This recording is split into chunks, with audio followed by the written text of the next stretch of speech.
Monsieur Béreton, Madame Béreton, Vic Béreton, je vous remercie d'être venu à cette convocation. Le ministère m'a fait savoir que votre fille Vic ne pourra plus être scolarisée dans notre établissement scolaire.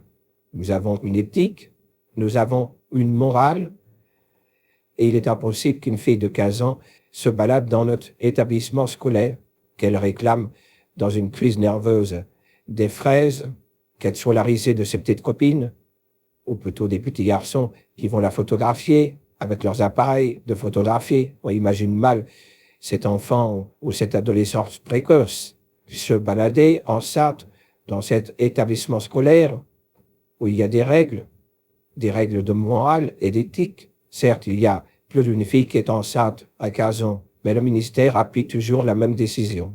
Entre le 6e mois de grossesse et la naissance de cet enfant Vic, vous devez quitter notre établissement scolaire. Ce que vous nous dites est choquant, bien plus que l'enfant que j'attends. Il y a les lois de la République. Une fille à 15 ans, c'est inhabituel, comme vous le dites, mais il y a quand même des milliers de filles et jeunes filles qui sont enceintes, parfois même avant. Et il semble que si Dieu existe quelque part dans l'univers, il n'est pas tout à fait le même genre de loi que les vôtres. Après tout, j'ai mes règles depuis l'âge de 11 ans. Je peux donc enfanter à partir de 12 ans. Soyons logiques. Donc, dans les règles de la nature, il est prévu qu'une fille de 12 ans soit en mesure de mettre au monde un enfant. Alors, entre les lois de la nature et les vôtres, il y a quelque chose d'assez choquant. Il y a comme un décalage. J'ai un peu le sentiment, et je me mets aussi à la place des autres jeunes filles qui sont enceintes comme moi, que le ministère essaye de nous mettre au placard. On doit nous cacher. C'est une réalité qu'on doit cacher dans la presse, qu'on doit cacher aux parents d'élèves, et aussi aux enfants. Enfin, des enfants qui sont tout de même un peu attardés, puisqu'au Moyen-Âge, les enfants n'étaient pas vraiment des enfants et à 13 ans se mariaient. Il y avait des vies de famille tout à fait normales. C'est vrai qu'à cette époque-là, on mourait beaucoup plus jeune. C'était rare qu'une fille dépasse les 35 ans. Mais c'est écœurant de me renvoyer de l'école, de me renvoyer chez moi, de me cacher comme ça.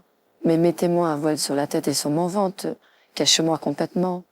Cachez à la France entière cette réalité. Ne vous gênez pas, continuez. Mais ça va pas résoudre les choses et ça fera pas avancer les choses.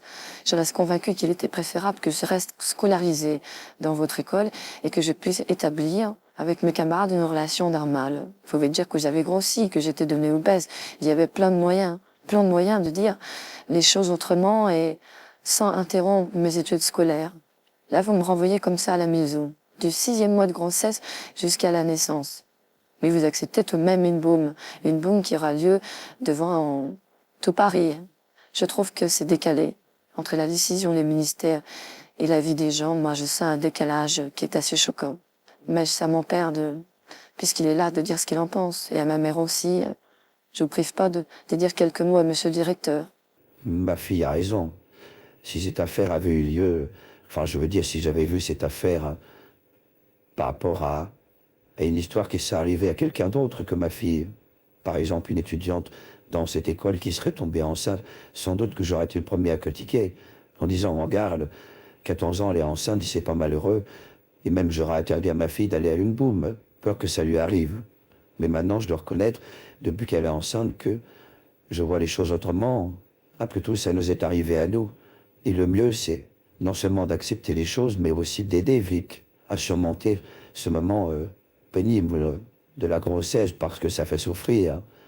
Les douleurs, les fatigues, le stress. Ce bébé doit venir au monde dans des bonnes conditions. C'est ce que j'essaie de vous dire, monsieur le directeur. Alors avant, je serais foutu de la situation tant que ça arrive aux autres. Mais maintenant que ça arrive à ma fille, je suis compatissant et je vois les choses autrement aujourd'hui. J'ai envie de la défendre. Envie de vous demander de réfléchir à votre décision de renvoyer ma fille, de la renvoyer chez elle. C'est préférable qu'elle continue ses études scolaires au sein de l'établissement et Vic a raison, on peut dire qu'elle a un peu grossi, qu'elle se jette sur les paquets de biscuits. Bon, de toute façon, je la vois mal être isolée, seule chez nous. Si elle a un malaise, il n'y a personne à la maison. Sa mère travaille et moi aussi. Et si notre fille est prise d'un malaise, je préfère que ce malaise ait lieu dans l'établissement scolaire où il y aura quelqu'un pour l'aider. C'est pour ça que je vous demande de revoir votre position. parce qu'on ne pourra pas s'occuper de vie que nous travaillons. Et prendre une nourrice pour une fille de 15 ans, ça va être compliqué tout de même. Et c'est pas moyen avec le ministère de revoir cette décision. Peut-être peut-on leur adresser un courrier. Je me permets de prendre la parole. C'est vrai que ma fille vit qui est un peu jeune et que c'est choquant pour l'établissement scolaire qu'une gamine comme ça tombe enceinte. Mais il y a quand même des milliers de filles en France qui tombent enceintes. Et puis nous sommes une famille très croyante, chrétienne. Alors je vais vous dire, les communautés chrétiennes sont bien plus choquées que vous l'êtes. Mais la Vierge Marie est tombée enceinte, elle avait 13 ans. Et personne n'a rien dit, c'était une mineure. Vous n'êtes pas là tous à contester la naissance de Jésus, parce qu'une gamine de 13 ans est tombée enceinte. Ce que je veux dire, soyons un peu réalistes, même au niveau biblique. On peut prouver que la Vierge Marie avait 13 ans quand Jésus est venu au monde. Alors soyons un peu ouverts, plutôt d'être toujours réfractaires à tout. Et je prends la défense et de mon mari et de ma fille. La renvoyer de l'établissement scolaire juste parce qu'elle est enceinte, la cacher, mais pourquoi pas la mettre dans une poubelle, ma fille? Et puis ça remet le capot sur elle en disant « Ouvrons la poubelle quand l'enfant sera né ». Mais cet enfant n'est tout de même pas une poubelle, c'est un petit être qui est vivant et qui est dans son ventre. Je vous demande vraiment, monsieur le directeur, de réfléchir. Parce que renvoyer ma fille, c'est immonde comme comportement. Le ministère cherche toujours, d'une manière ou d'une autre, à voler la vie des gens. C'est pour ça que l'éducation nationale va si mal en France et qu'il y a des violences scolaires de plus en plus grandes.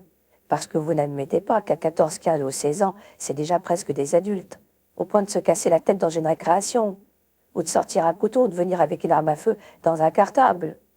Donc je prends la défense de ma fille. Il y a des lois naturelles aussi qui existent. Et il semble que Dieu n'ait pas contredit ces lois, puisqu'il a choisi une vierge, la Vierge Marie, et qu'il l'a enfantée à 13 ans. Donc je vous demande de maintenir Vic dans cet établissement scolaire. Nous allons trouver une solution. Mais la renvoyer chez elle, c'est bien plus immoral que l'enfant qu'elle attend. Vous savez, les enfants deviennent un peu fous face à des situations comme ça aussi inhabituelles. Surtout pour nous. C'est la première fois dans notre établissement scolaire qu'une jeune fille tombe enceinte à 15 ans. Alors, je vous ai convoqué, mademoiselle, vous et vos parents. J'ai devant moi la lettre du ministère. Inutile que je vous la lise. Je vous en ai préparé une copie. À partir de votre 6e mois de grossesse, mademoiselle, vous devez quitter notre établissement scolaire.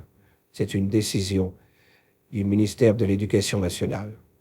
Mais dites-vous que si vous me renvoyez de l'établissement scolaire, tôt ou tard, quelqu'un va me croiser dans une rue. Je ne peux pas rester enfermée 24 heures sur 24 chez moi. Et à un moment donné, les enfants vont parler dans les cours de récréation. Ça sera exactement comme si j'étais scolarisée. Ça sera pire. Ils parleront que de ça. Bon, vous voyez ce que vous pouvez faire. Et ça sera difficile de le cacher dans un sens ou dans un autre, que je sois dans l'école, que je sois chez moi, que je sois dehors. Une fille enceinte, ça se remarque. Merci, monsieur le directeur, de nous avoir reçus.